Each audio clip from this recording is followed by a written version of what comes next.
یہ محرم کا مہینہ یکم تاریخ کو عمر فاروق نے جام شہادت کو نوش کیا۔ 10 محرم کو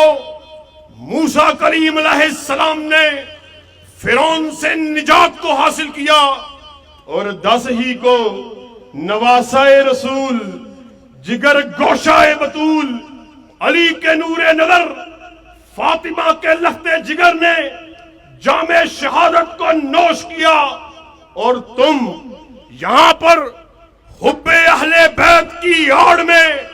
جب اکابر صحابہ کی شان میں تنقیص کرتے ہو، ہم یہاں پر اس بات کا اعلان کرنے کے لیے آئے، محرم میں جہاں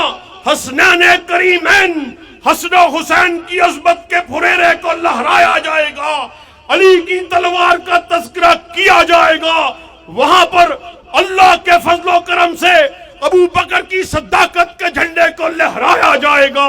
فاروق کی عدالت کو بیان کیا جائے گا، ذی-النورین کی صحابت کو بیان کیا جائے گا، معاویہ کے تدبر کو بیان کیا جائے گا۔